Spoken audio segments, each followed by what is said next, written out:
Hi and good morning everyone. Today I'm going to talk about heavy metals and a famous environmental disaster that caused by them. Before that, I will introduce my group members. Zulwaqar, TUAN ANDI, FARZANA, LEONG and me, AQILAH WAFA. So, what exactly are heavy metals? Heavy metals are a group of dense metallic elements that are toxic to living organisms even in a very small amount. Common examples include lead, mercury, cadmium, and arsenic. These metals occur naturally in the environment, but they are also released through human activities like mining, industry, and agriculture. What makes them especially dangerous is that they do not break down like other pollutants. Instead, they persist in soil, water, and living tissue for a very long time. They build up through the food chain and cause a serious health problem such as organ damage, neurological disorder, and cancer. Now, let's look at where heavy metals come from. There are two main sources, first natural and second is human-made.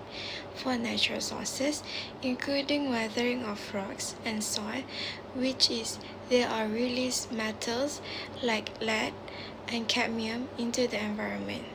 Then, volcanic eruption also emit heavy metal into the air, and also forest fire also release some heavy metal stored in plant and soil. However, human activities are biggest contributors. Industrial activities like mining, smelting, and metal processing release large amounts of heavy metals. So, for agriculture also plays a role through the use of pesticide and fertilizer that contain this toxic element. And for waste disposal, especially landfills and improper dumping of electronic waste, which is a major sources.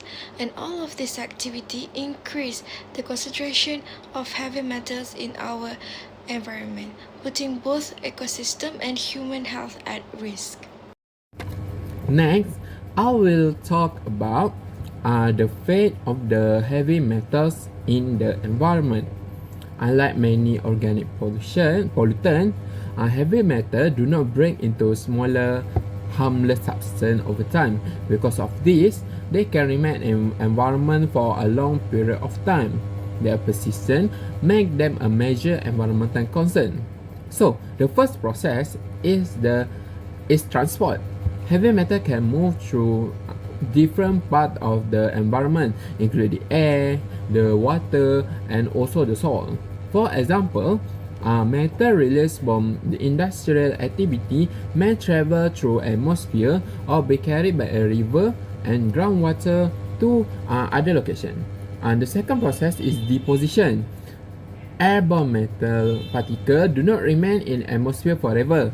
Eventually, they settle into the land surface, river, lake, and also the ocean through rainfall and also gravity. This causes contamination to spread beyond original pollution source. The third process is absorption. In this stage, heavy metal attach themselves to a soil particle and also sediment. This can temporarily reduce their movement in water, but it does not eliminate the contamination. And next is transformation. Heavy metal can undergo chemical change in the environment. This transformation may alter their toxicity or mobility, sometimes making them even more harmful to living organisms. And finally, there is remobilization. Change in environmental conditions such as decrease in pH or increased acidity can release matter that were previously trapped in sediment or soil back into the water. This means contamination can reappear even after years the original pollution occur.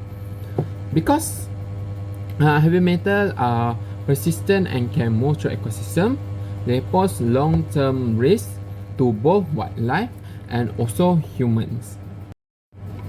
Then, This leads to a concept of bioaccumulation and also biomagnification.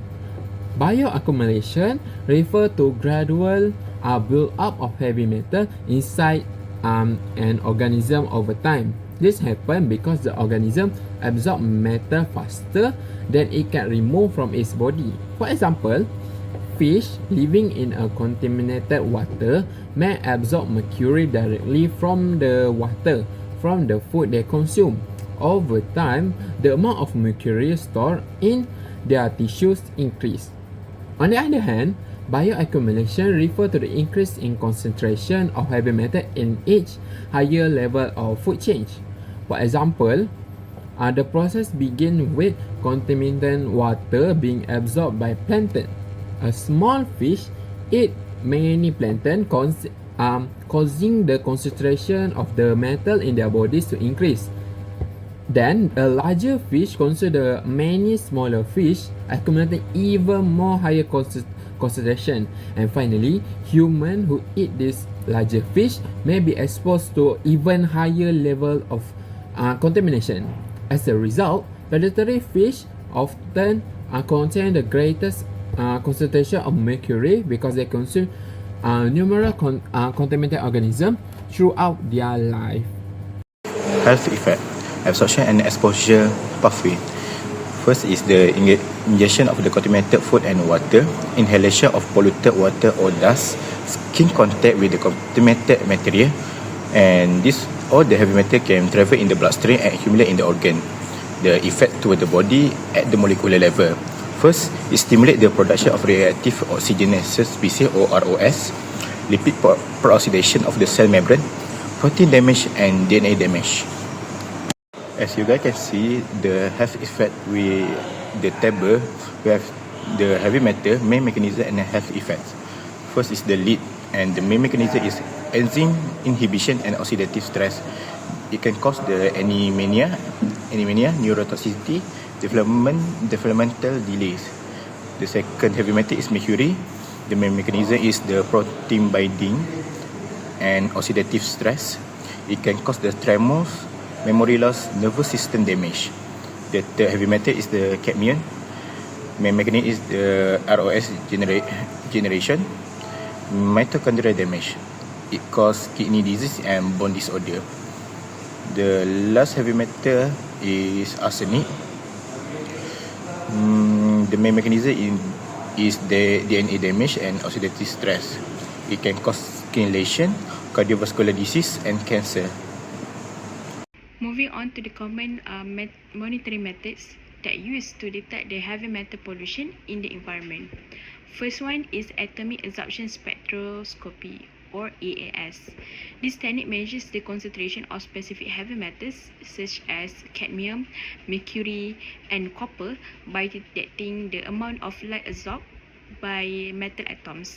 It is widely used because it provides the accurate and also reliable results. Second method is inductively coupled plasma mass spectrometry, or ICP-MS. This is the one of the most sensitive analytical techniques that are available. It can detect multiple heavy metals simultaneously, even at extremely low concentration, making it ideal for monitoring water, soil, and also sediment samples. Third is X-ray fluorescence, or XRF. This is the rapid and non-destructive technique that allows researchers to analyze heavy metal contamination directly in the field without extensive sample preparation. Next, these are the three common control strategies that used to reduce heavy metal pollution in the environment. The first strategy is chemical precipitation. This method involves adding chemicals to contaminated wastewater, causing dissolved heavy metals to form solid particles called precipitates. These solids can then be removed through sedimentation or filtration, making this method widely used in industrial wastewater treatment. The second strategy is phytoremediation, which use plants to remove or stabilize heavy metals in contaminated soil and water. Plants such as sunflower and Indian mustard absorb heavy metals through their roots and store them in their tissues. This is an environmentally friendly and cost-effective remediation method. The third strategy is absorption.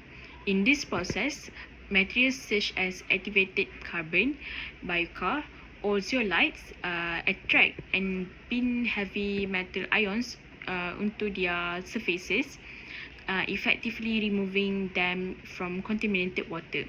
Absorption is highly efficient and commonly applied in water and wastewater treatment. For case study, on November 1st, 1986, a major fire broke out at the Santos agrochemical warehouse in Switzerland, Switzerland.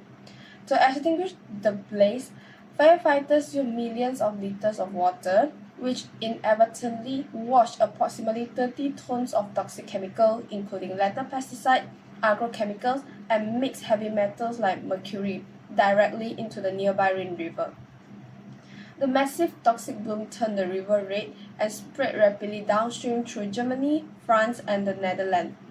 It wiped out virtually the entire regional algae population, killed over 500,000 fish, and completely devastated the river ecosystem for hundreds of kilometers.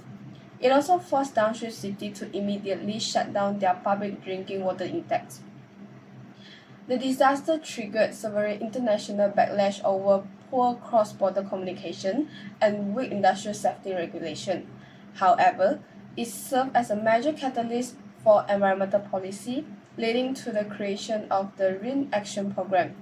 This coordinated international efforts successfully accelerate the ecological recovery and long-term cleanup of the Rhine River. In the end, the Sandoz chemical spill, despite killing 500,000 fish and contaminating drinking water for millions, became a catalyst for positive changes. It forced countries along the Rhine to work together under the Rhine Action Programme 1987, which set pollution reduction target and the goal of returning salmon by 2000 as a goal achieved ahead of schedule in 1992. The disaster also exposed the severe dangers of heavy metal like mercury, lead, and cadmium, which are toxic, persist in the environment, and bioaccumulate through the food chain, causing neurological damage, kidney failure, and cancer. And this proved that even severe pollution can reverse through international cooperation and strict regulation, while highlighting the needs for continuous monitoring to protect both human health and ecosystem from the present threats.